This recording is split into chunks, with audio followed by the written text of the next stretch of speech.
Democracy and freedom of expression is about tolerating the views that you don't like from someone you might not like. This is the burning issue on the happy world of 5FM radio, bringing you hot, smoldering topics on a weekly basis. Your participation is important. That is the voice of my friend from the grave, Mateo Perry. We started this station together in 2003, and I'm back again in here. Welcome. This is live from 5FM, and we connected to Muchinga Radio, Spice FM, ZIFM, iWeb Platinum Radio, Isunga Radio, Katete with my cousins there and live on BMTV. I am Frank Mutabila. Welcome to Burning Issue. The importance of the media to governance cannot be overemphasized. Hence, the need to regulate it to ensure, among other things, professional and factual presentation of information on various governance issues. On the program today, and for the first time, we feature DG for IBA, Webster, Malindo. First, we look at a number of issues pertaining to IBA and the media. As usual, we start with the message of the morning. The media serves as a backbone of modern society, acting as a primary vehicle for transmitting information, shaping public perception, and fostering global connectivity. It goes far beyond the simple entertainment, profoundly influencing daily decisions, mainly political discourse and cultural development. This is an important responsibility which my guest has, and he relates to other players. Welcome to Burning Issue. Thank you so much, Ambassador Tubila. It's a pleasure to be here. Your nostalgic, days, when you look back at the past, what memories, do you have? I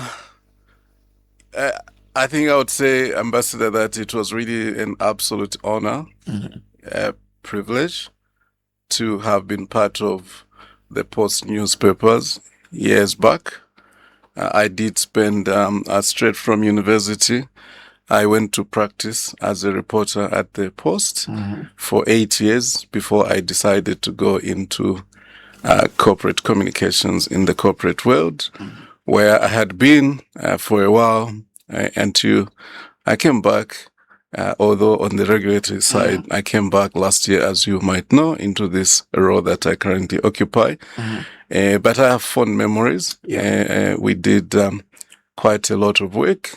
Our approach, I believe, was more the kind of crusading journalism. We were focused more on driving news and information that was much more aligned to the broader public interest. Excellent. Why, leave the comfort of the corporate world, international civil servant, to come and take up, a job, which I only describe as thankless? Well, Ambassador, it's a fair question. And as we, obviously, I cannot compete in terms of how much you've done, Ambassador, yourself. In the last, you've been a professional for what, almost 56 years, almost 60 years. Right? So I've pretty much done also, maybe I'm heading towards, 30 years. You'll get there. Of working. And I did get to a point where I was reflecting, how else can I contribute to my country of birth. As you know, I had been outside Zambia until I got into this role. And I did put a lot of thought before considering to put my heart for this role. But it was really informed by the need for me to come and apply all the experience that I have gathered through my international corporate work and apply that experience and my skills to the betterment of my country. Excellent. I did, read the message, there, about the responsibility of us in the media, considering that there are many, players with different, interests. How can this be achieved that we all tangle together and ensure that we're responsible media people, knowing that we've got a huge responsibility of ensuring that our people make an informed decision, especially on governance issues? Yes, Ambassador, and forgive me, I'll keep referring to you for some time. That's okay. Because I think you are in the generation that was formative in terms of the media industry in our country as we achieved independence. You've seen it all, you've seen it through. No question about that. What I would say, Ambassador, and you probably agree that obviously there has been an evolution of the media industry itself, right? I think I remember even when I started myself as a reporter at the Post, if I traveled in remote areas, there was then no internet. I would have to write my article on a piece of paper and send via fax, right? Yeah.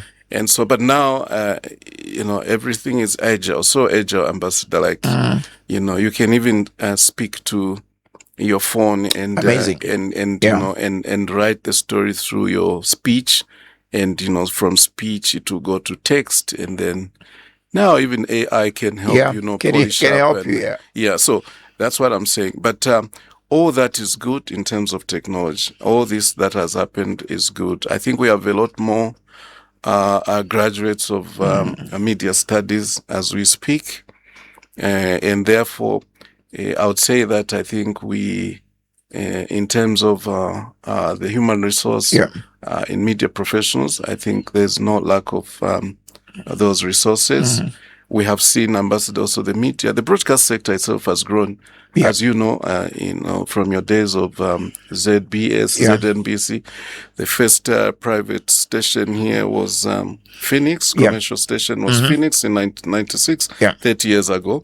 Today, as we speak, Ambassador, we are talking about a broadcasting sector with a landscape of 259 stations. Amazing. 201 radio stations, including 5 FM, here where we are, and 58 television stations. So you can imagine also the weight of responsibility for us as a regulator.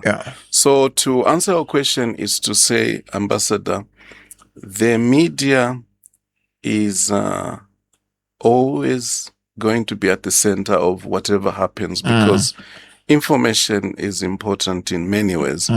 People make decisions based on information that is available. But also media, then are placed with a huge responsibility of ensuring that there's credibility to their work. Because also information credibility is what builds our trust in the public. Absolutely. And so I think as a regulator, we also place emphasis around the integrity of information that ends up on the airwaves. And this is why, Ambassador, I'm sure we'll get the opportunity to speak about it. We've put out guidelines specific to how coverage of elections should be conducted by the stations. But all that speaks to the need for the media professionals to stick to the standards of good journalism, which is, being fair, being truthful, being accurate, being balanced, and all those elements. So I think that's how I would answer your question. Absolutely. My guest is Webster Malindo, who is the Director General of IBA. As usual, we break for a piece of music, and when we come back, we'll go in the thrust of our discussion this morning, but I need to pay tribute or thank some people, and I'm going to dedicate this song to them. First of all, I'm dedicating the next song. I'm going to introduce it to my colleagues at Miracle Life in Miracle Church this Saturday with Brave Men Conference. It is amazing. I addressed the conference. Was one of the speakers last year. It's just amazing. So all the brave men, this is going to be your song. And my good friends at Kawata Orphanage. As you know, I am a senior, orphan, and I'll be celebrating my 74th birthday. Yeah, not bad. 74. On the 13th of June, although my birthday is on the 16th. So my good friends are waiting for me. And let me also thank Trade Kings, for, putting in some amazing stuff, and I can't, go into detail. So here's burning, Bush from the professor or prophet himself, Siame. I'm just a simple son of a reverend, but so many prophets in the Christian faith. Enjoy it.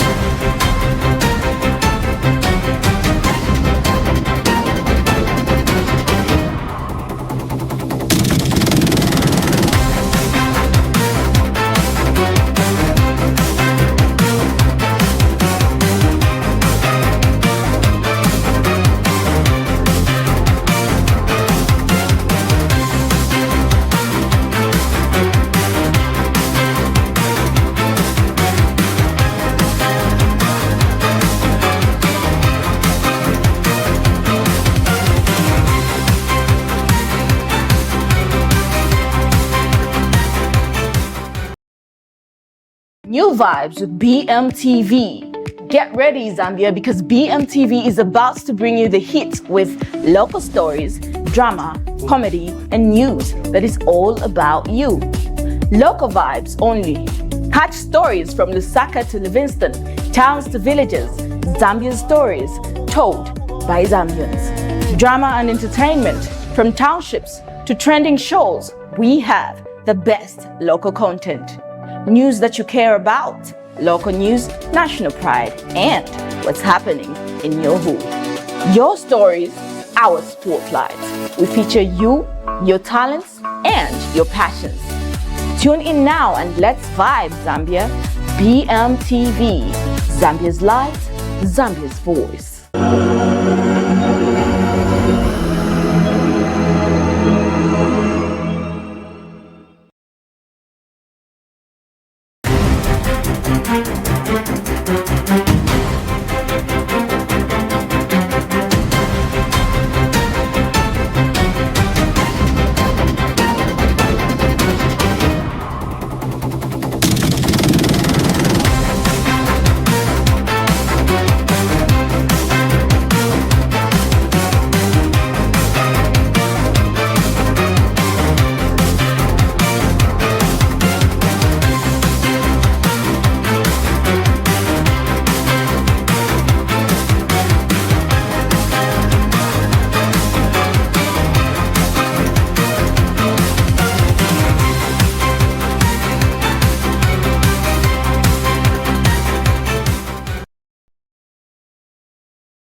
Ask you my first question on the thrust of our discussion, DG. There's quite a bit of AI in that song, and a number of songs now. There's a lot of AI. My question is, who controls the content? Who regulates the content? I'm conscious, that there's regulations now in some countries, because some of the words are injuries. I don't want to draw you into this political song, which is ruffled feathers, for the lack of a better way of putting it. But who controls the words? Especially if the words are injuries. Where do I go? So, Ambassador, it's a very important matter. As a matter of fact, even ourselves as a regulator, we are looking into how we can achieve responsible and professional and ethical use of AI. And so we are in the process of developing, guidelines, particularly to the sector that we regulate, which is the broadcasting industry. And we will engage with the industry as we develop those guidelines. At the same time, we are encouraging the broadcast stations themselves to start to think about putting in place in-house policies and guidelines on how they can use AI responsibly and ethically and professionally in their work. Ambassador, we are at the forefront as a regulator, encouraging broadcast stations to adopt technology in how they do their work, because technology is really, you will agree with me that it has reshaped how content is first gathered, is packaged, and also how it is distributed or disseminated or broadcast, right? And it has made it easier. Technology has made it easier. You can just be in your bedroom on your couch, and you can watch anything on your phone, and so we live with that reality. And AI has also added another element where it is helping to take care of routine tasks, and so that maybe those who are working can focus much more on things that require human intervention, but mundane kind of task can be taken care of AI. Even here, I believe the team here, I'm sure they use AI in their programming structure and all that, and so it's a good thing. At the same time, we are saying that let AI, especially when it comes to content, let it not replace the human element. Because Ambassador Frank, only the human element can intervene to say, look, this is factual, this is real, this is not real.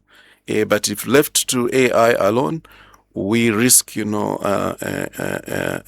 broadcasting even sometimes content that is not reality. And so we are saying that the broadcast stations, we have heard already, not just the last 24 hours, I think our permanent secretary has been speaking to something that relates, that borders potentially on AI-generated content. Absolutely. So what we are saying to the station is that, and also this now comes to the issue of information verification, because now also you can use the same AI to verify whether this is AI-generated content or not. So what we are saying, Ambassador, is that by all means, adopt the use of technology and AI, but do so responsibly, professionally, ethically, and also do not replace the human element. Right.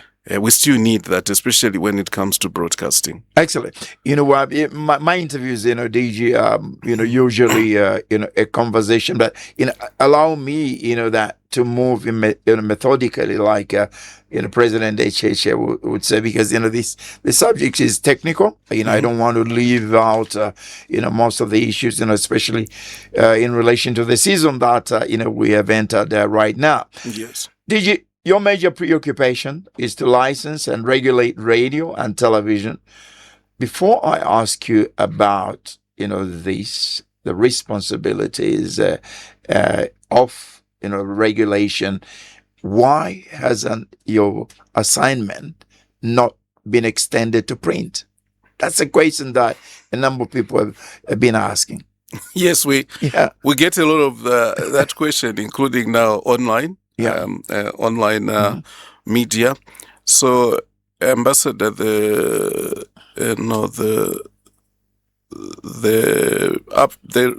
honest answer here is that first of all, broadcasting by its nature, requires a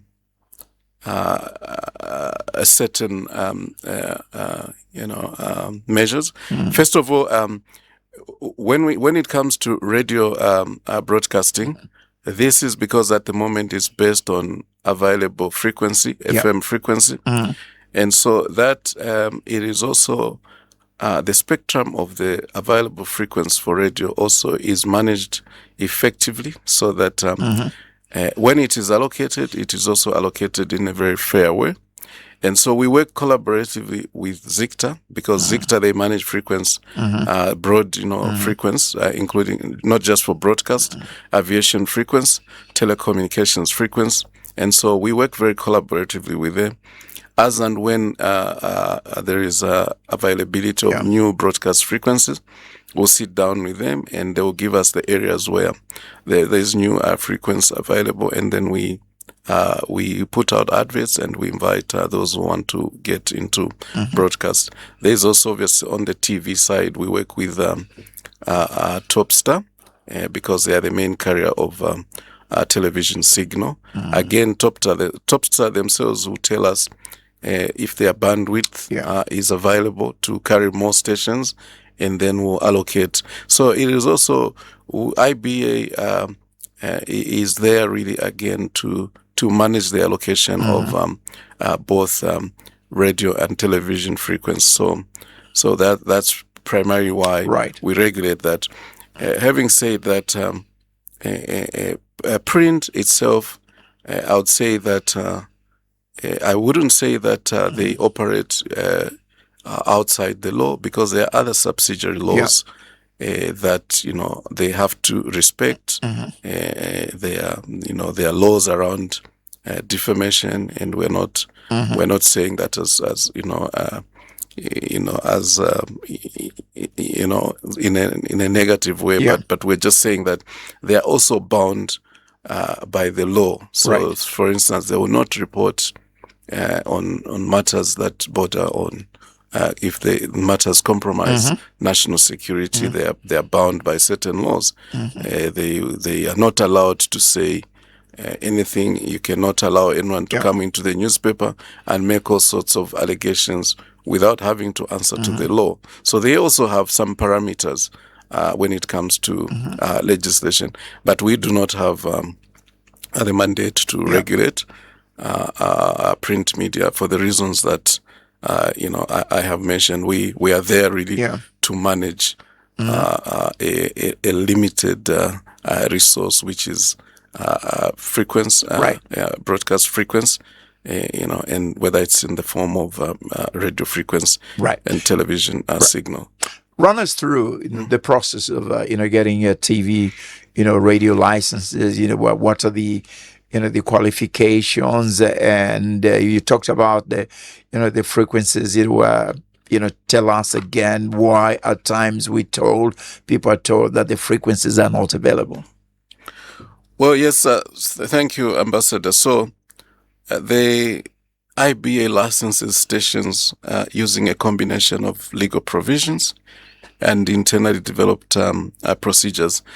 The licensing process itself is provided for in the IBA Amendment Act number 26 of 2010. It's covered from section 19 to 23. In order to obtain a license from the IBA, applicants are required to do the following. First of all, you have to wait until the IBA publishes a notice, and usually it's in daily papers, where it will invite members of the general public to apply for a broadcast service in Zambia. As stipulated, the advert will stipulate the details, whether it is for radio frequency or television signal. And so once the advert has run, then those who are interested can submit their applications to the IBA with a set of required documentation. And the criteria really involves submission of the following. If I will run you through the list in the interest, but I'll also point your audience to the website that they can look at for more details. But there has to be a cover letter, the application letter itself. Then you have to fill in an application form, which can be downloaded from our website, which is www.iba.org.zm /application form. And then you have to put a business plan, because we have to be sure about your sustainability, Right. commercial sustainability. And then those who are applying for commercial stations, they have to submit a certificate of registration and shareholder certificate from PACRA. And then also commercial applicants should submit curriculum vitae, resumes, and certified copies of IDs for both the shareholders and the beneficial owners. For community applicants, these should be registered as cooperatives or faith-based or NGOs. And community station applicants should submit registration from a certificate of registration from the Registrar of Society. And there's also accompanying the Constitution and certificate of registration from PACRA for a limit, if you are limited by guarantee, again with accompanying articles of association, a programming schedule that reflects the nature of the station, and there will be a stipulated non-refundable application fee. So, Ambassador Frank, by and large, that is the process. Excellent. When you issue a license, so let me say this, before you issue a license, are there any pressures, let me specific, political pressure, for example, that would say you can't give this person a license, because it's not politically right? Do you face any outside pressures? I would say no. The process for licensing is very transparent. It is run between the management team and the board, but largely by the board. So we'll do, obviously, as management, the admin work. But then there will be an evaluation committee that looks at the applications. And there's a scoring it's an internal process, but there's a scoring kind of grid. And so that evaluation committee will look at certain requirements. And then the applicants are scored. And if there's a threshold that they should meet, which I cannot disclose, then once those that are considered to have met this threshold have been identified, then they are taken for further review by the licensing and compliance committee of the board. Then if there are any issues, then the licensing committee will send back the lists again for review to the original evaluation committee. But if the committee is satisfied, then those applications, those who have been sort of shortlisted, they go to the main board. Then the main board also will make a determination and an assessment based on the recommendation from the committee. And then once that is done, then we announce publicly. Right. So, you talked about the availability of frequencies. Let's talk about the non-availability of the frequencies. What are the contributing factors, to that, DG, and why shouldn't you have limitless, frequencies? And in saying so, I'm not an engineer, at all, but, shouldn't you use satellite facilities, availability, so that you're not restricted, in terms of the availability of, frequencies? Could you clarify that? So, radio FM frequency is a very special resource. Unfortunately, it's just managed like that. I'm not an engineer or a technical person, but it has a process that involves actually the UN system. I'm sure you know the International Telecommunications Union is involved, including, I believe, the Africa Telecommunications Union, which works then with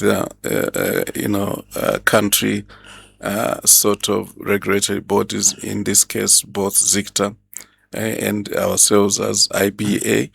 And so ZICTA will manage all available frequency spectrum in the interest of allocation to telecommunications, for aviation, communication, and then also for broadcasting services. And so they will usually look into a number of factors, including the need for non-interference. Especially non-interference can be, for instance, broadcast frequency not interfering with aviation frequency, but also broadcasting frequency, especially in border areas, not interfering with neighboring countries' radio frequencies. So they factor in all that and many other, but largely also in terms of availability. But we'll also, when we engage with ZICTA, we would also look at the needs of the different parts of the country. So as you know, Lusaka itself, for instance, is considered largely, concentrated when it comes to broadcast stations, and so is Copperbelt. Then we would look at other areas where we see that there's need for more broadcast service, because also as the IBA, we want to drive diversity and pluralism in the sector. So we want also local language stations. So we are also interested in broadening access to radio stations across the country. So we'll look at the needs of different areas. When we assess, then we go to ZICTA to say we feel that we probably need a few more frequencies, and then they will determine whether that frequency is available. Excellent. Before we talk about expectations, in terms of quality, programming, can somebody transfer the license? I mean, the factors at times when you get the license and you find that perhaps you didn't plan properly and you can't take off, and you want to get rid of the facility. Can you transfer the license, and I'm being diplomatic, can you sell the license, to somebody else? No, you can't. You cannot do that because there's a process. We review the application. This is why we say that we even look at the CVs of the shareholders, because we also have to be satisfied. There's some clearance that we have to do in terms of the people behind the station. So you can't just exchange the license anyhow. There's a process. First of all, you have to reach out to us to say you have determined for this or that reason that you cannot run the station. Therefore, you maybe want to bring in new, maybe equity partners. There's a process. We'll ask you and we'll guide you. There's a process that has to be followed to do that. But the license, the broadcast license is not transferable anyhow.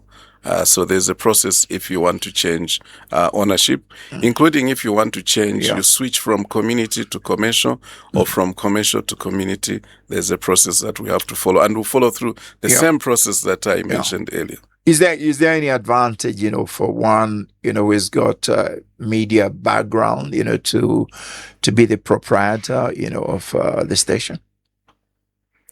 Does it apply or should it apply? It does not apply. But there are exclusions. For instance, political parties cannot own, stations, and also, those involved engaged in active politics cannot, own stations for obvious reasons. So, and so those are some of the exclusions. By and large, any law-abiding citizen should be able to qualify to own a broadcast stations. What is the status of the ZMBC in all this? Being a public media. Are there distinctive differences from ZMBC to private community? Is ZMBC a special animal, so to say? No, they are a public broadcaster. They've got that mandate to deliver broadcasting services to the public. And I believe their act defines why they exist, how they should function. And so maybe we may not speak much about them because they are also outside our regulatory remit. So we regulate. Why is that the case? Because that's how the law is at the Who moment. regulates them? And so I believe that they've got an act which also makes sure that they operate within the requirements of the ZNBC Act. But Ambassador, I must say that the president, the Republican president, President Hakainde Hichilema, in December last year, did assent to the new IBA Act number 25 of 2025. That new act is not yet effective. It's not yet been operationalized. But when it becomes effective, it will now allow IBA to regulate ZNBC through what is called ZNBC Charter. It's important. Yes. How important is that development? Well, because it is very important in terms of the fairness of the regulatory sort of environment, because we also do get we have visibility of sometimes some of the audiences or the public raising concern that perhaps they also see areas where they feel like they should have the ability to raise complaints. And I think now under the new act, there will be an opportunity for audiences or the public to actually also engage the IBA to say, okay, we have these concerns with this public broadcaster. And it won't just be ZNBC, it will be all other public broadcasters, including Zanis, Parliament TV, and any other public service broadcast stations. So we will have that regulatory mandate. Community, station, self-explanatory, but, how much is the involvement, from the community? By and large, the community stations are actually run and operated by local communities. And that's very important also. Ambassador, you are, a very solid broadcaster. So you know the effect of local nuances when it comes to broadcasting. I believe that's why even at ZNBC, where you spent most of your years, you had different categories of stations. Those that serviced kind of, that also brought in diversity and access to local languages.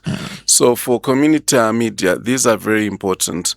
I believe out of the 201 stations that I mentioned, Ambassador, around 108 of those stations are community. Yeah. But they are very important and powerful. They are about the only source of information in those communities where they broadcast. But also, local voices are very important in talking about local issues. Yeah. And so they provide that platform for local voices, but also as a platform to deal with local issues.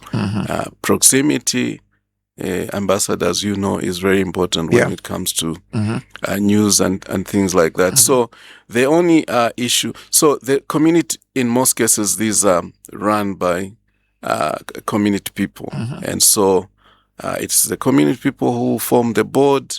We train those. It's the community people who actually sometimes are presenters.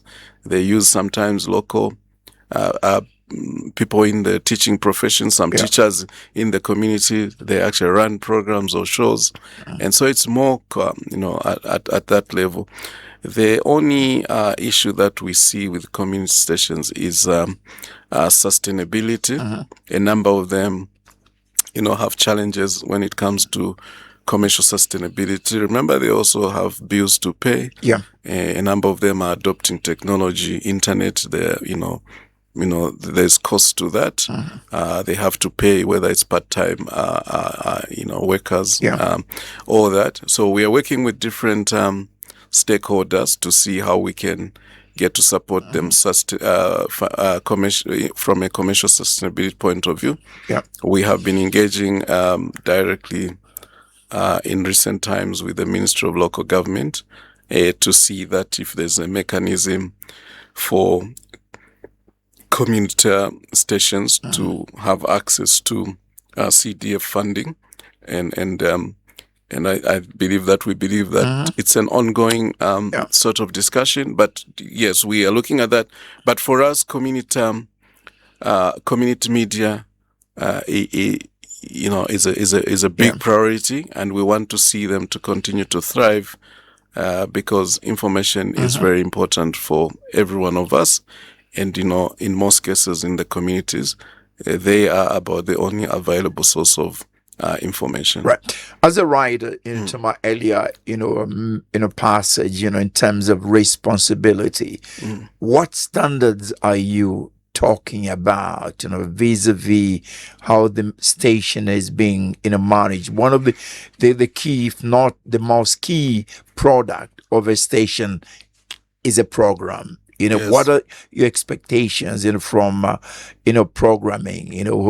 Who should design the programs? What kind of, programs, and what is your input, in that? Yes, when we actually, Ambassador, one of our functions as the authority is to regulate standards and compliance. We enforce compliance to standards. Standards also include program standards, and that speaks to content standards. So some of the basics we do, especially for the community media, is to support them with training in most cases, especially for the people who run programs.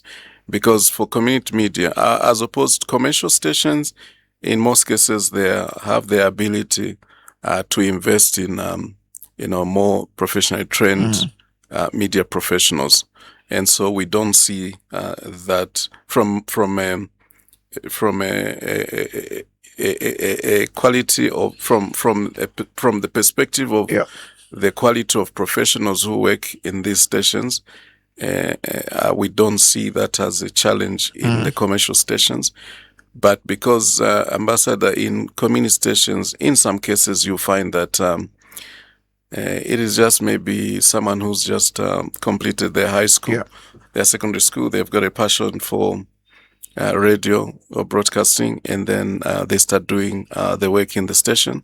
But what we do is now we work with different partners to give them some training. We've worked a number of times with the likes of BBC Media Action to do training. Sometimes ourselves, as the IBA, actually, when these stations are setting up, we train their boards, we train their management, and we train some of their staff before they start with their community broadcasting.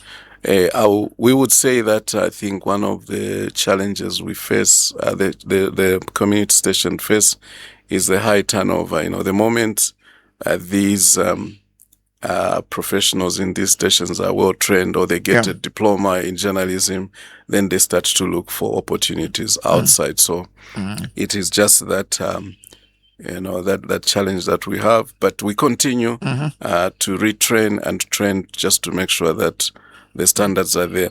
So you asked the question of how do we make sure that there are certain when a station, you'd have seen that one of the requirements to be submitted when applying for a license is a program schedule. Right. That will reflect the nature of the station. So usually we don't dictate the program schedule, but we'll set minimum standards, and those standards must be adhered to.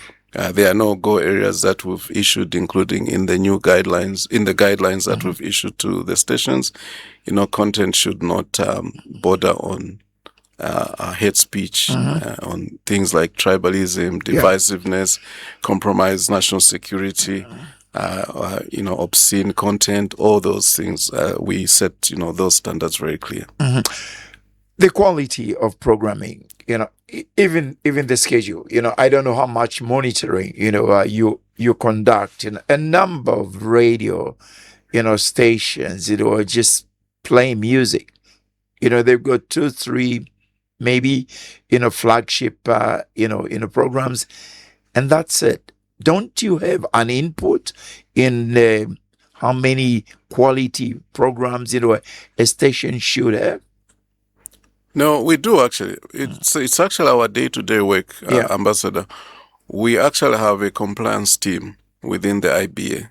So we have a team that purely whose work is purely to monitor content and programming, and to ensure that the stations are delivering programs per what has been agreed, what has been submitted to us. We review that, and where we see deviation from those agreed program and schedules, and then we will engage the stations. So we do monitor actually on a 24/7 basis. We monitor content. We are able to review, and if there's a complaint that maybe this station was just we understand during the watershed period, and maybe the resourcing there is a challenge. I think there's some flexibility after 22 to early in the morning, 0506, likely the most stations there will play music or recorded programs, but we expect that I think they should follow the program schedule, for the day from 6 to late in the night, and we actually monitor for compliance for that. Right. You did allude, to the fact that there's no interference in the issuance of, licenses. But lately, one can see that there's interference in terms of, what is being, broadcast. P.S. Kawana, is on record, as saying, I would like whoever, regulates this piece of music, to ban it. He's made reference to some programs. What is your relationship, with the ministry? How much do you enjoy the independence? It doesn't seem you do. Yes, we have absolute independence. Yeah. Of course, we fall under the Ministry of Information and Media from a structure perspective, but in terms of our day-to-day work, we work independently because, Ambassador, our work is purely driven by what is provided for in the IBA Act. So everything that we do every day, even when we write to a station on certain compliance issues, we will cite the relevant provisions of the law. So no one comes to tell us that do this and do that. We follow the law. So that's how we do our work. I think if we were to address the particular song,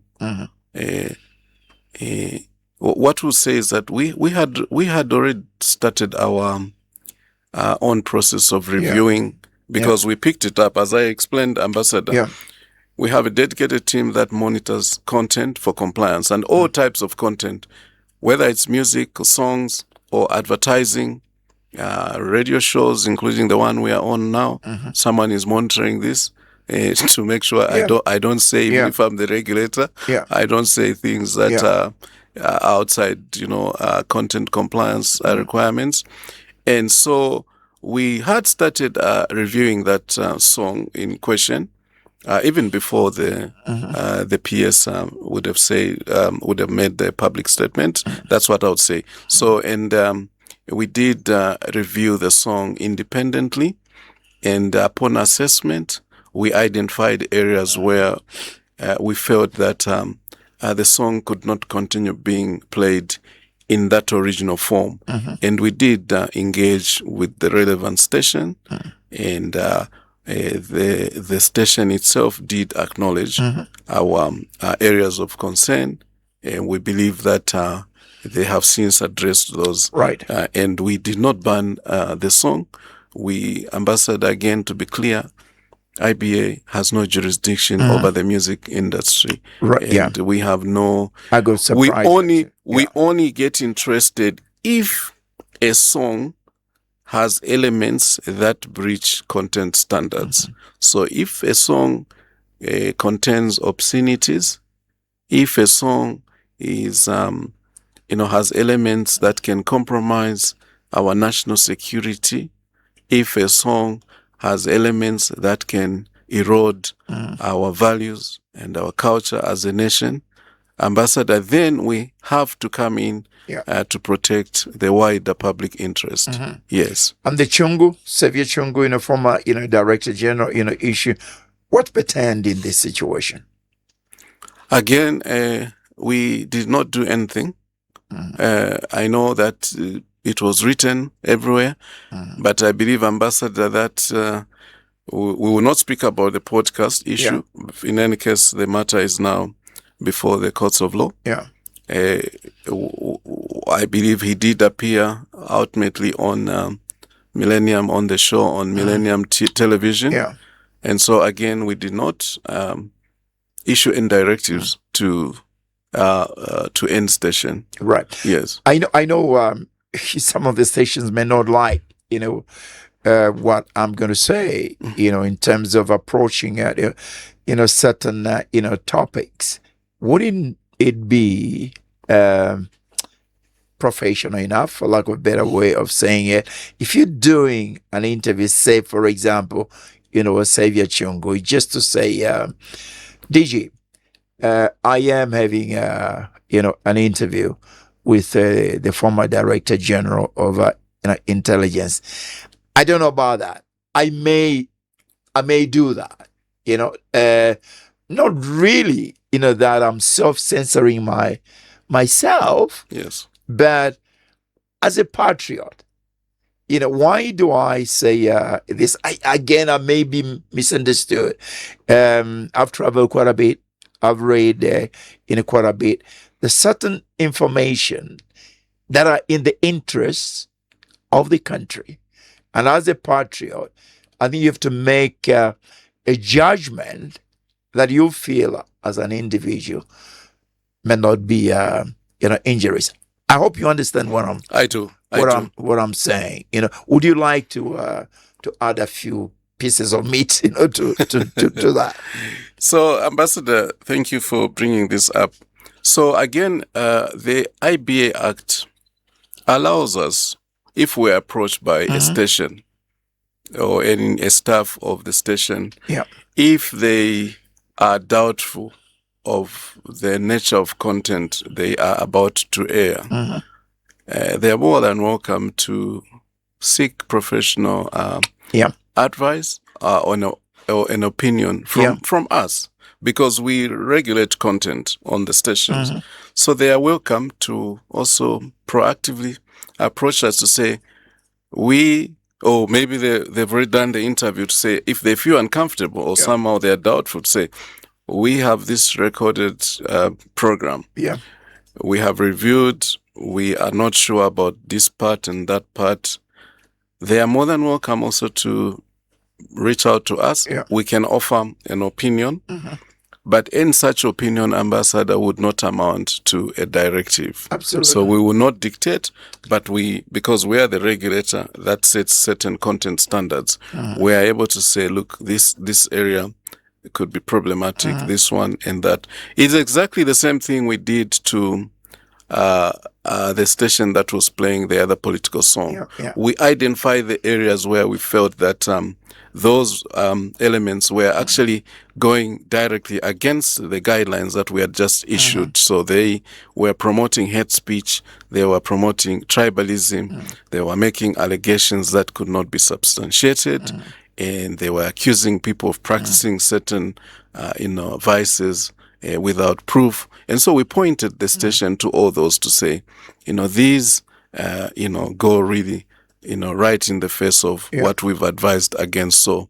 could you please make these corrections? Or whoever produced the song, could you ask them to make those corrections?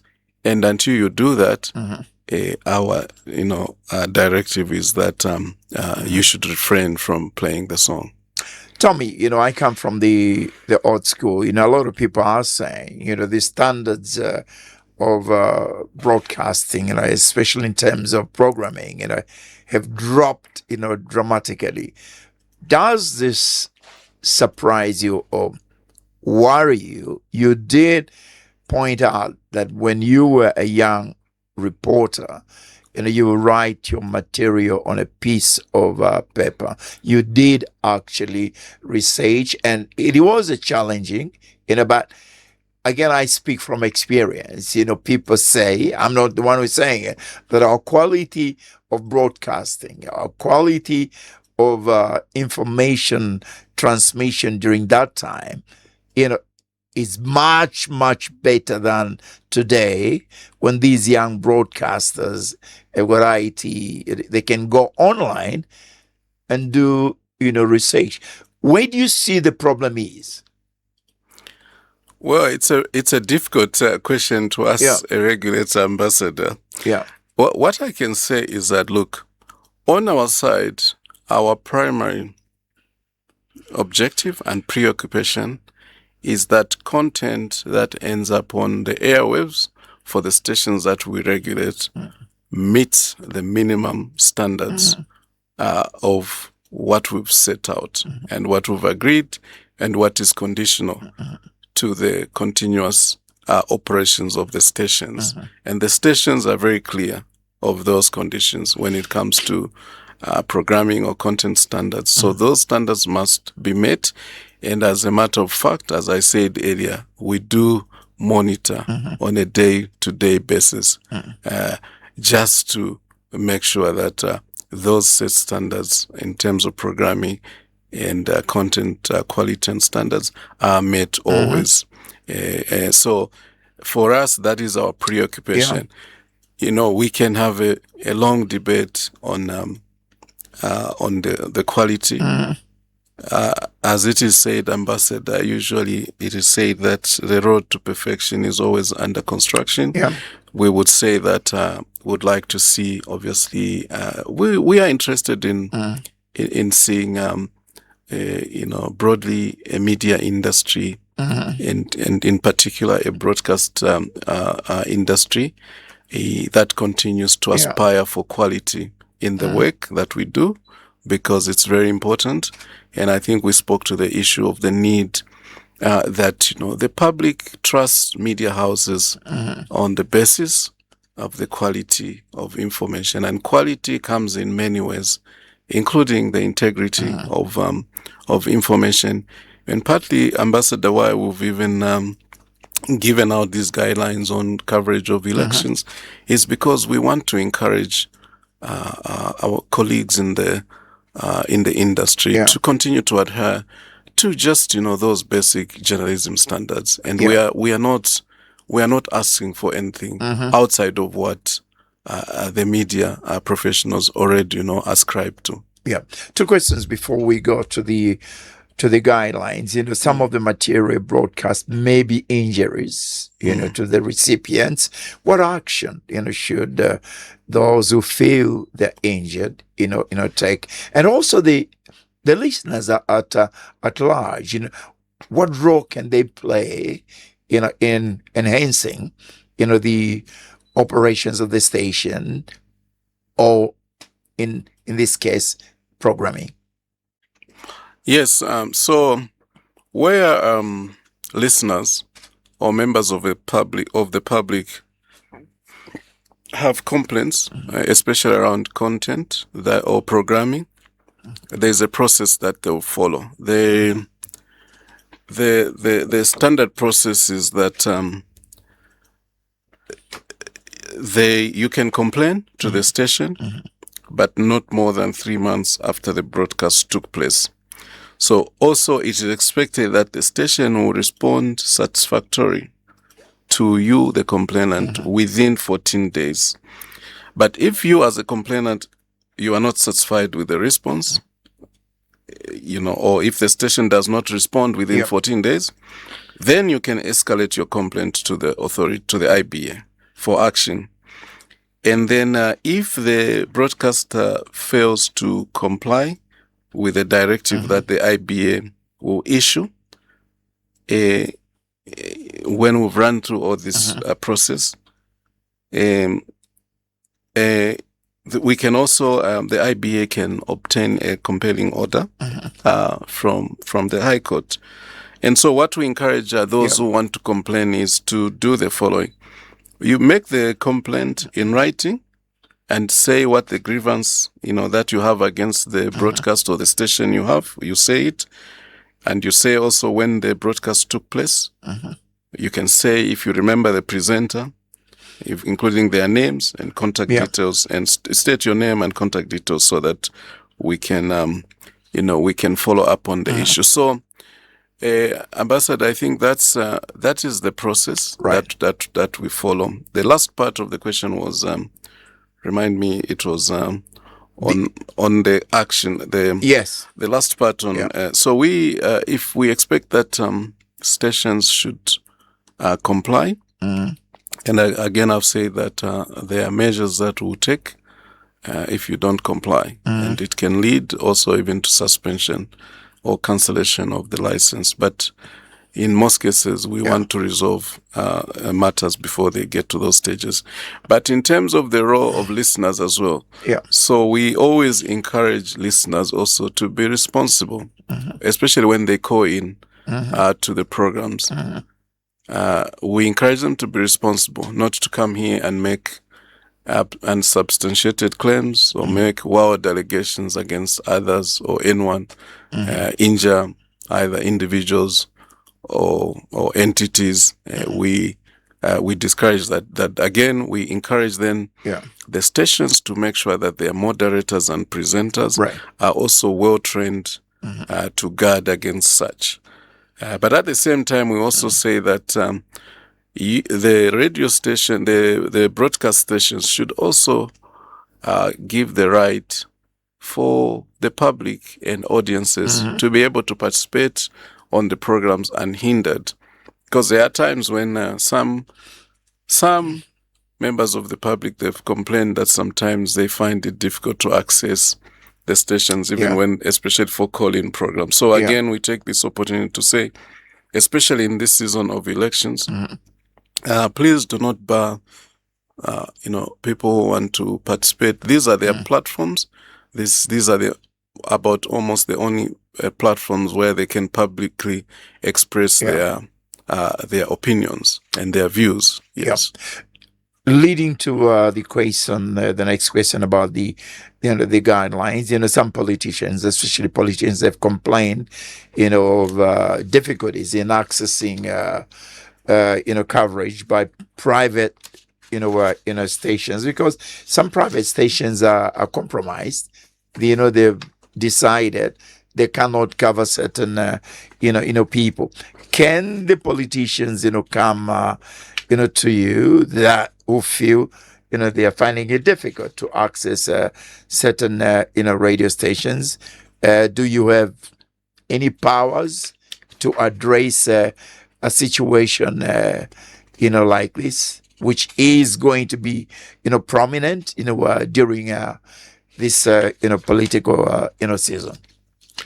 Yes, Ambassador. The guidelines that we've issued, just to start with, they are consistent with both our act as IBA, which means that we can enforce these guidelines for adherence, but also the Electoral Code of Conduct by the Electoral Commission of Zambia, which is derived from the Electoral Process Act number 35 of 2016, also mandates media houses broadly to give fair access to all political parties or political contenders or those who are vying for elective political office. That is what, and also the ECZ can enforce that code of conduct. Excellent. Would you run them on? Do you have the guidelines that you can run them through? So I think it's important. You can take out the salient, points. So, I can speak to the actual guidelines that we set out. Sorry, just allow me to organize my documents here. But I can speak in to the summary of the provisions of the guidelines. Ambassador, I want to start by saying that we have been proactive again to in developing these election. We're calling them election coverage guidelines. They have been designed to promote fairness, balance, accuracy, professionalism, and equitable access during the electoral period. They provide better clarity to broadcasters, political parties, candidates, and the public on expected standards of conduct. And again, we developed these guidelines through a rigorous process. They've also gone through the board. They were actually approved by the board. And so the guidelines cover the following key areas. Number one, fair and balanced election reporting. This is to ensure equitable and impartial coverage of all political parties and candidates. Number two, equitable allocation of airtime during broadcast, requiring broadcast stations to divide available advertising time on an equitable basis to ensure fair access for political parties and candidates during campaigns. Number three, the conduct of political interviews and debate. This should be done in a way that it promotes fairness, professionalism, and impartiality by broadcasters. Number four, broadcast of opinion polls. Ambassador, this one, I know it was a little bit, it was a victim of disinformation and misinformation. Just to be clear, the IBA has not banned opinion polls. Right. Now we hear that the IBA has also banned parallel voter tabulation. We have not said anything, and we are not involved in that process. But just to be clear, the IBA has not banned opinion polls. What we have just said is that, and again, this is consistent with the Electoral Commission of Zambia Code of Conduct, to ensure that there's disclosure of sources, sponsors, sample size, margins of error, and other relevant information that go with opinion polls. That's all we have said. Then coverage of polling day. This again is in line with the Electoral Code of Conduct. This talks to the prohibition of campaign interviews for political parties or candidates and the prediction of election results on polling day. Then there's also guidelines on the announcement of election results. Again, this is also consistent with what is provided for in the Code of Conduct. That, announcement of election results should be based only on verified and officially confirmed information. Last but not least, Ambassador, is complaints handling procedures. So, in the normal, I spoke to handling of complaints in a routine, situation. We expect the station to handle those complaints within 14 days. And then if not, they are escalated to us. We're also supposed to resolve them in 14 days. In this case, Ambassador, what we are saying is that we are requiring broadcast stations to respond a bit more rapidly to election-related complaints, and they should do that within 2 days. And then we, as the authority, we are also expected to review these complaints and conclude investigations within 4 days and issue appropriate directives where necessary. So this is really very clear. So all the media stations have got these guidelines. Yes, we have shared. We actually, before we announced them to the public, we shared them directly with all the stations. And the political parties have got these guidelines. We have also written to different entities and sharing with them on these guidelines. Brilliant. This is burning issue. My guest, Webster Malindo, who is the Director General of IBA. You can call in now and ask the DG any pertinent issues that you have. The number to call us, 055-221515. 055-2215. Sorry? 095? I'm being corrected. 0955-2215-15. That is the number, to call us. And my guest will just be too delighted, to deal, with any, of the questions. 0955-2215-15. Do we have somebody on the line? Excellent. Good morning. Yes, good morning. Morning, how are you? What is your name, sir? Yeah, I'm okay and blessed this morning. Thank you. You are talking to Mr. Chilonda Thank Morgan. you. in Mo- Lusaka. All right, Morgan, please go ahead and ask Mr. Malindo, who is the DG That for was a IBA. wonderful morning, new day. So I hope all of you are blessed by God. So Go ahead. yeah. So for me, the point is that I had that gentleman. He was in Phoenix on Tuesday, and now I've seen him on Fame. So the point what I want to say is that I was listening right now. I was listening on Hot FM with customers and busy. So the point what I'm talking about, they're also talking about the similar issue we are talking about. Intimidation during campaign time of the journalist. So for me, my point, what I want to say is that, as a regulator of media houses, what jurisdiction do you have? Because we have seen other political parties, as we are going toward the election, say, no, we have been sidelined. No, this song was banned because of, it have got some issues. We have heard that. Now, the point what I'm saying, we have got the rules of the media. I know that the moderator is a veteran media professional. He knows how to broadcast. So, for me, what I'm saying is that, in previous time, Prime TV was suspended. Other radios suspended because of not following certain rules. So, for me, what I'm saying that you as a media house, just follow the rules and make sure that you cover professionally. We know that there's the opposition and ruling party because Zambia is a democratic country. We need also to cover all the people's choice, Whatever you're going, as long as Thank you, Morgan. is out, it's not talk about them. Thanks, Morgan. I would like our listeners to be short, and precise, when you're asking questions so that we can give in time. Fathers, good morning. Hello, good morning. Your name, please?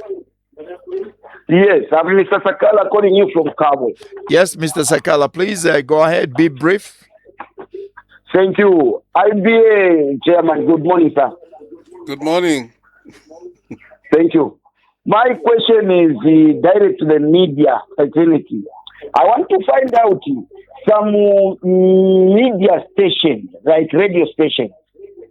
These presenters, sometimes when it comes in terms of this time as the politics are going on, you find that they take sides. If someone calls as the way I've just called, you find that this other one is given maybe more minutes to talk, and this other one, when he calls to other party, is going maybe is given a few minutes, and he says, no, wind up. What can that person do to such a representative? And the other question is that these journalists, when they go to cover maybe these campaign issues, you find that maybe his report or reputation, he was not good of the other function, the other party, but he wants to cover it. So those are things which bring the problem which I've just seen, because these journalists, to say the facts, sometimes they don't work free and fair, to say fairness, coverage. What can you do with such journalists? Thank you. Those are my questions. Thank you so much. Thank you, Cab. We're there. 0955-221515. 0955-221515. This is the burning issue. My guest, DG IBA. Good morning. Good morning, Ambassador. Thank you. Your name, please, and the question quickly. Governor Chanda. We just arrived at Intercity Terminals. I've not even put my bag down as I'm talking. All right, please go ahead. Everyone is listening to it. Please go ahead, sir. Thank you. Firstly, I would love to commend that gentleman in the studios. He's so calm. To be interviewed by veteran journalists like you, it's not easy, Frank. So he's so calm, answering questions the way they should be answered. That's good. You have just, in your answering, you said President Ichirema ascended to the bill where even ZNPC will be regulated, which is so good. meaning we have the executive that is transparent, allowing you to work freely. This is what we need. Regulate every song. That's what I'm saying. Regulate every message that is hateful in order for us to have a country that is peaceful, a country that is okay, a country that goes to the elections and comes back peaceful the way we are under one commander, President HH. Thank you. Thank you. To taking one more, then DG can, answer, can respond. 0955-2215. Good morning, sir. Good morning, sir. Good morning. Your name, please? Yeah, good morning, Mr. Frankie. Morning. Your name, please, and quickly with the question. Hello? We've lost the caller. 0955-221515. 0955-221515. This is the Thursday edition of the Burning Issue. Good morning. Good morning, Mr. Mtubila. Morning. Your name, sir, and your question quickly. Good morning, Mr. Malindo. My name is Kabuita Nusaka. Thank you for Can you repeat the name again, please? My name is Kabuita. Kabuita, yes. All right. Please go ahead, sir. All right. First, Mr. Malindo, I would like to find out about the IBA. I know that your institution is governed by the Act of Parliament. But then, do you also, are you mandated also to look into the Zambia National Broadcasting Corporation broadcasts, or it's just independent media, in this case, the private media? And then also there is what is obtaining in our country. I would like to find out your take on what is the state of the media, because recently there were the observers from the United States of America, including the United Nations, who think that the media in Zambia is not free at all. It's being gagged by the governors of the land. So I'd like to find out from you as the IBA Director General, what is the state of the media? I know you are also a media practitioner or a journalist by profession. So I would like you to give an honest answer to this question. Thank you so much. Thank you for those, 4 questions. If you can quickly, sort out those, questions, DG, and then after that we can take in, 4, other, callers. This is a burning issue on, Thursday. My guest, again, is the Director General of, IBA. Those, 4 questions of intimidation, taking sides, the act of ZMBC, and the report, that the media is gagged. 4 questions. Okay, thank you. Can I take this? Thank you so much for those questions. We'll start with the first one that was Mr. Chilonda Morgan. Mm-hmm. I think he spoke to what we are doing about intimidation of journalists during this period, campaign period, I believe, election time. So we've done a few things. We have also continued to engage the leadership of political parties on the need to also engage with their members, particularly those that might be aggrieved with, maybe some stations, maybe they are not happy with certain programming or what has been said about their political party. What we have continued to encourage the political leadership of different parties is to say, just do have the opportunity, as long as what has been said is not, libelous, defamatory. If they are making claims that you can also counter, and then reach out to the station and be given the opportunity, as opposed to taking the route of intimidation of media professionals, in some unfortunate cases, violence. Ambassador, we have also, a few weeks ago, we actually had a session with the Zambia Police Command, including the Inspector General of Police himself and his entire senior team, where we also reiterated the need for us to work closely with the Zambia Police Service to guarantee the safety and security of media professionals during this period. And the police command did, through the Inspector General himself, did assure us that they had also planned around the need to, obviously, in addition to their broader mandate to safeguard our, safety and security as citizens, they will also take particular interest in the safety and security of media professionals. So that was that. Mr. Sakala speaks to that, sometimes radio station presenters do take sides in their, how they handle maybe interviews, especially during this season of elections. What we are saying is that, again, Ambassador, I'll reiterate what we've provided for in the guidelines.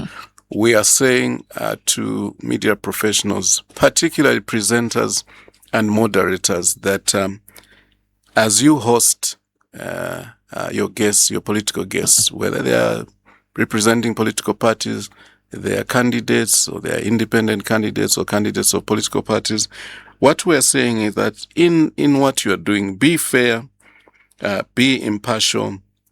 And I think Mr. Sakala did allude to the need for equitable and fair access, by all practitioners, by all those who are contending in elections.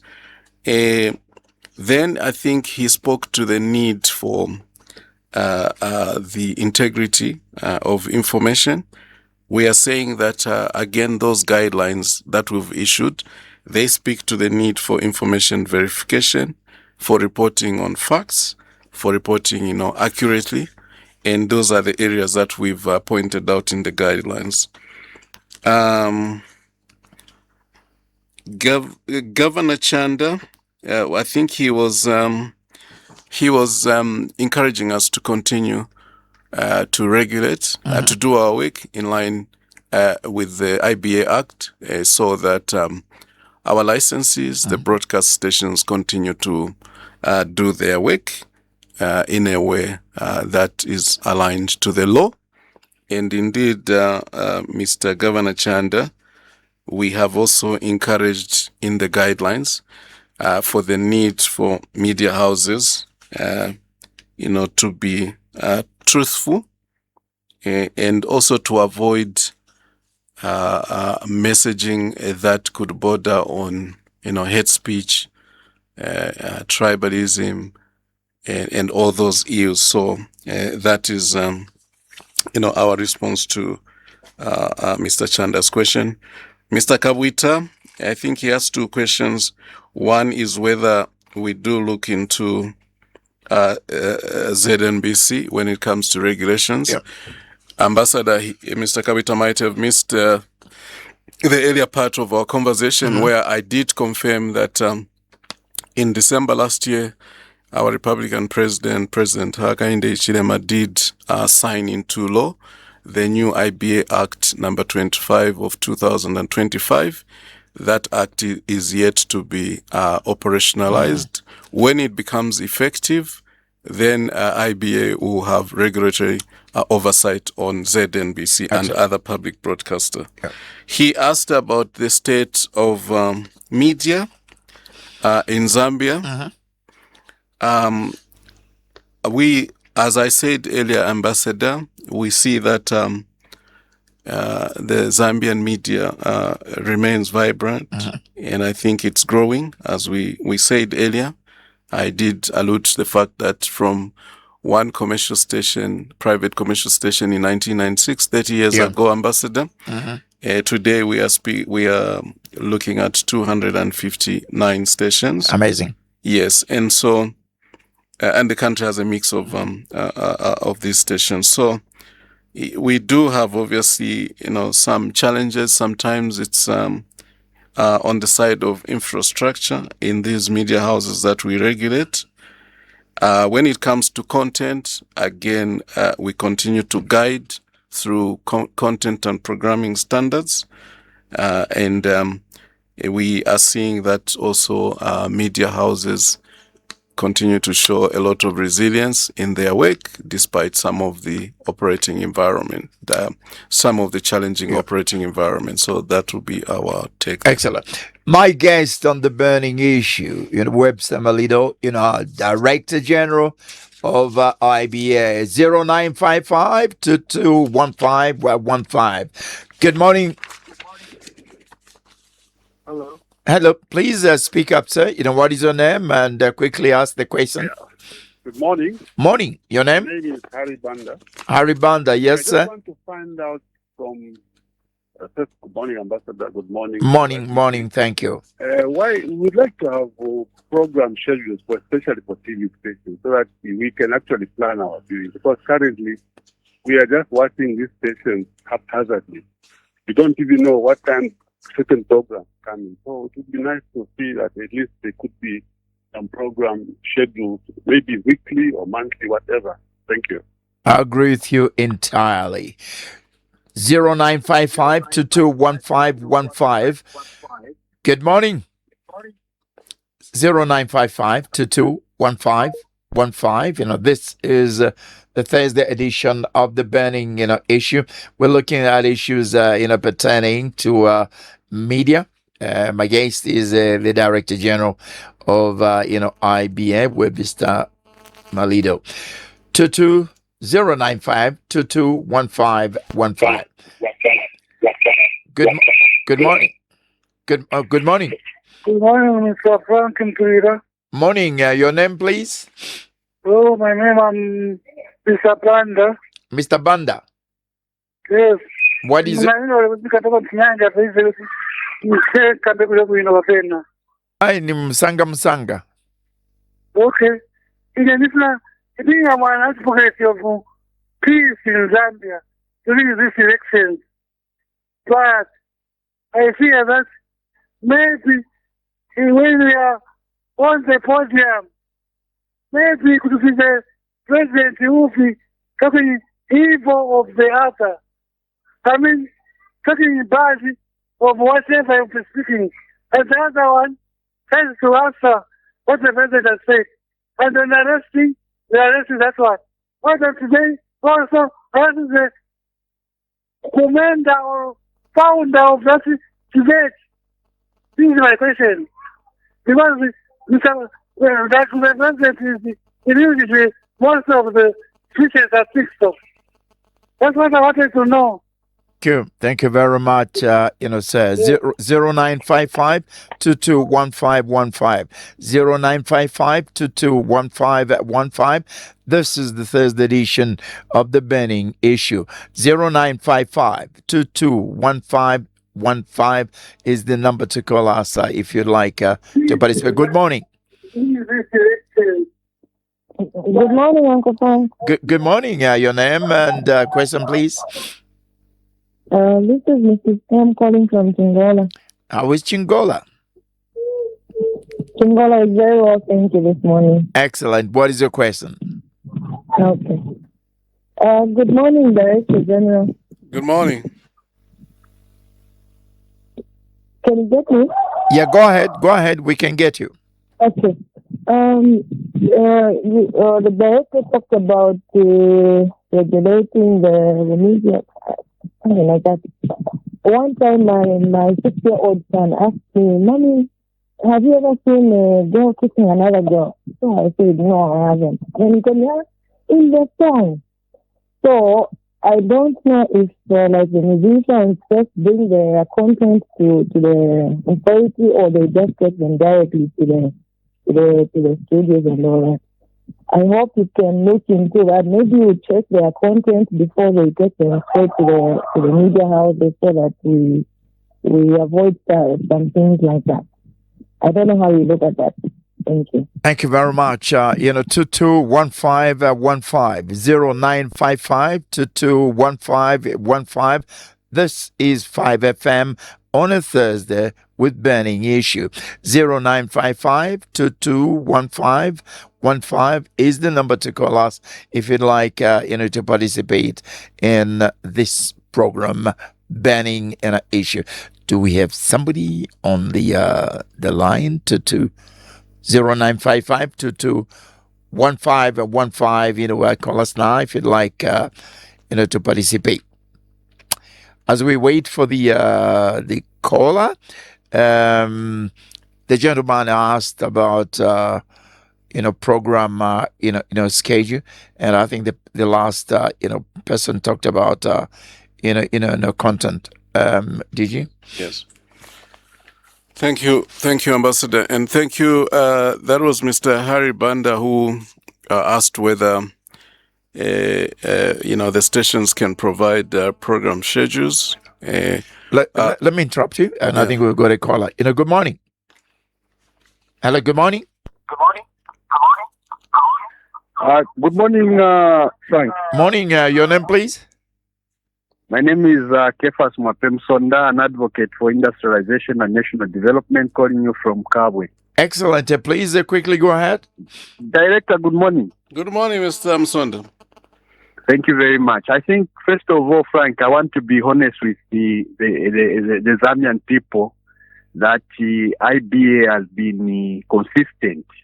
In the past 5 years, we have not seen much of the intimidation that we usually saw, especially during this period of time when we are in an election period. I want to commend you, IBA, for what you are doing.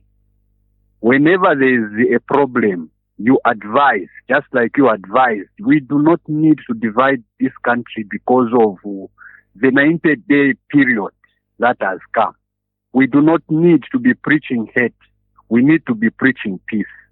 And I want to commend you that during the 5 years, I think we have seen even an increase in terms of radio stations, local content that has been created, which is the greatest and most important thing. Information is power, and information comes to the people.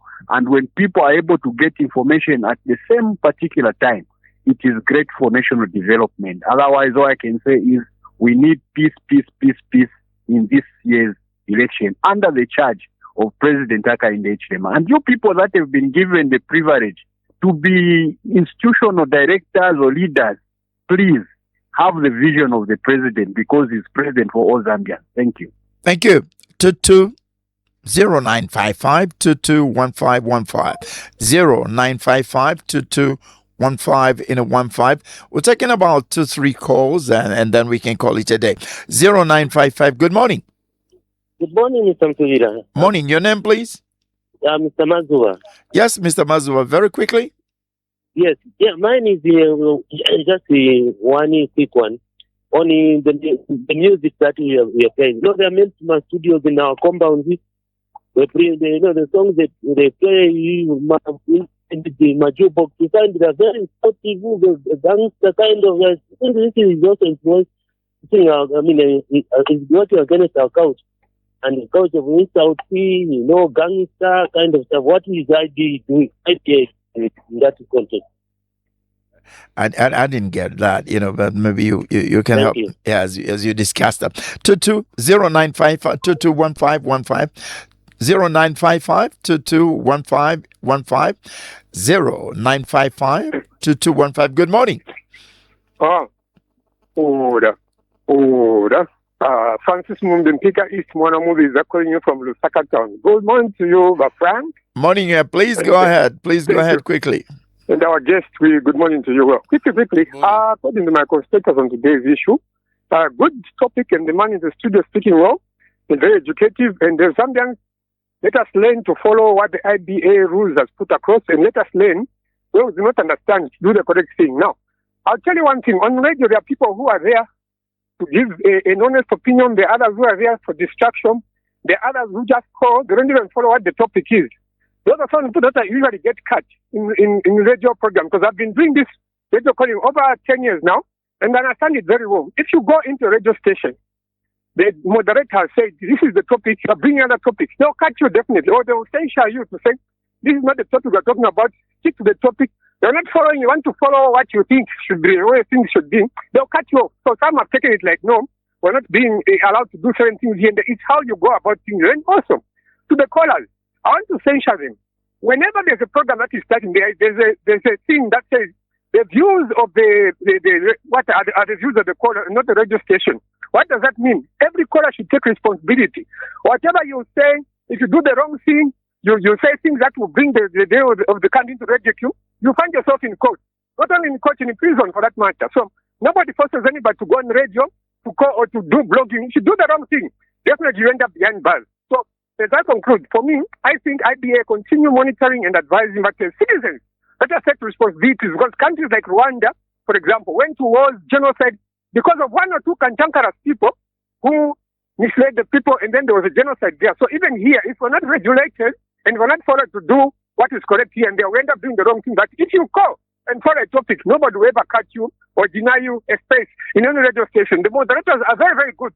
In most of the stations that I've come across, if you do a wrong thing, they don't care who you are, they'll cut you if you are saying the wrong thing. If you follow the topic and say the correct thing the way they should be said, then it's not a problem. You will not have any problem. I beg to Adjunct New Francis Mumbi, Mwana Mumbi is just signing up. Thank you. Isn't it nice when a listener does your job? You know, you're absolutely fantastic. We're taking one final caller. 0955-221515. Good morning. Good morning, Mr. Mutubira. Morning. My name is Peter. There's one question I want to find out. There was a time, I think last year, when IBA said... the reception again. You know, Peter, try and so, what's your pick as IBA? Thank you. Did you get that? No. Peter, hello, are you there? Yes, I'm here. Yeah, please repeat the question. Thank you. The question is, there are programs on some private radio stations where which doctors advertise for their services. IBA had said these should not be allowed, but we've seen them continue. What's your take on that one? Sweetie. Oh my God. Okay, thank you very much, Peter. All right, then okay. Yeah, I think we're almost done. Let's try just one more caller, and then I think it's important to give callers an opportunity. Good morning. Hello. Morning. You are you are last caller. Your name, please. Good morning. This is HH. Morning, you are Frank. Morning. You're supposed to be in State House. What are you doing on radio? Yes. Good morning from the IBA. Good morning there. Good morning, sir. I think I would like to talk about the programs that are being brought on different media stations like radio. You find that you bring these programs for the citizens of this nation to listen and contribute. And when they attack, sometimes when time comes for contributions via call or voice notes, we hear some people, especially the politicians, calling some people that they are political sponsored cadres. I think that's not a right term to use. You come to the program to be questioned, to be interviewed, especially on this nation like we are going to elections. What are you going to do to the people? And when someone asks a question, you have to clarify. If you don't have an answer, keep quiet. Why should they call someone as a sponsored political cadre? That's not right. I think they should be trained. If someone will go to radio and speak like that, then they are not ready to lead the nation from different walks of society of this nation. And another issue, Mr. Mutubira, I'm appealing to you. I'm a very concerned Zambian citizen, especially this election that is coming. People are dancing to songs. I don't hear any message that is there in these songs. I don't hear any message that is going to talk about the reduction of fuel, that is capturing a lot of people problems. I don't hear anything that is talking about how they are going to do with electricity. Reducing electricity, if the drought is coming again, what are they going to do? If you can give me an opportunity, even if 10 minutes is enough for me to speak on a platform like that. I'm a Zambian citizen. I'm concerned and I'm affected. I want to ask all these political parties and the other citizens that can contribute at that time, please invite me. I don't have money to pay. If you have a free air, please invite me. Thank you. Oh my God! Two guys who have made my job very easy today, and I thank both of you. Quickly, those questions, DG, then we can call it a day. Thank you, Ambassador. The first question was from Mr. Harry Banda, who was asking if broadcast stations have program schedules. They do have program schedules. I think I can commit that we will engage all the stations. I believe particularly maybe television stations. You can actually encourage them. DG, they can do barter arrangement with the print. Yeah, we used to do that in the past, and every day there will be a program schedule. And even on their social media platforms, we will work with the stations to see if we can encourage them to develop, maybe the habit of just sharing the program schedules. Maybe especially those programs they feel of more interest to their audiences. I think Mr. Banda spoke I didn't hear him, but I heard him start by talking about the need for peace in Zambia. That's all I got. The lady from Chingola, I didn't get the name, but I think she was asking if we review or preview songs that are aired. We do not. But we have issued some guidelines, particularly on songs and music. I think she was referring to some recent musical video. But we, on the background of that, we did issue some guidance that the stations should take, more care when it comes to, musical expressions that end up on the stations. And that they should bear in mind the need not to compromise or erode our values and cultures as a nation. And we are also actually engaging at the moment with faith-based organizations. At the moment with the Evangelical Fellowship of Zambia around how we can start to enforce more around especially musical content or advertising. That borders on issues of our national values and our culture. So yes, we do not preview, but we have issued guidelines. Mr. Kefas Mwapemusonda, I think he was basically complimented of our work, but he also spoke to the fact that we've given a lot more stations in the last few years. It is very important, I think, for context. We want to make sure that we are driving pluralism and diversity in the sector, so audiences have wider choices, but also we can meet the information needs of every citizen everywhere in Zambia.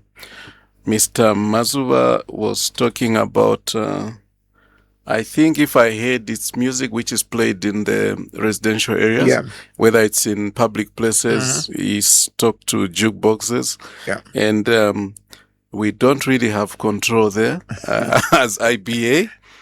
We would hope that other authorities, there's the council, maybe the council, if they're listening, maybe they can take interest in that, and they can work with other bodies. Mr. Francis Mumbi. I think he was also complimented. I believe he spoke to, but I think he said that he was encouraging, both callers and presenters to do their work responsibly. So, but thank you for your encouragement. Peter talked to programming that border on supernatural power claims. I won't call them the way Uncle Frank has called them. for my own safety. I know most of them. They are my friends there. They understand. Vongo, Dr. Vongo. I don't know whether you're listening. Yeah, please go ahead. So, Ambassador, in fact, as a matter of fact, we've also been engaging with, including the association that is led by Dr. Vongo, on the need to safeguard audiences from manipulative messages and harmful. In fact, sometimes harmful, manipulative, because people are losing money, and some people are taking themselves out of conventional treatment because some of these people who claim to have supernatural powers are telling them that all they need to do is this and that, and then they are cured from their chronic illness. Some are taught that, they do this and that, and then suddenly they will be millionaires. So we have also issued guidelines. But please, Peter, if you know of any station that continues to do this, please feel free to write to us with the details of the station and the program. And then we will, take up the matter further. But we have discouraged all the stations, and we've issued again advisory that they should guard against content that borders on manipulating audiences. And these people who claim special supernatural powers are part of that. Yes. And then I think we had someone who said they were Mr. HH. Yes, they just said that, and I think they spoke to programming on radio and contributions by callers, and I think that there were suggestions that some police sponsored, some people who call sponsored.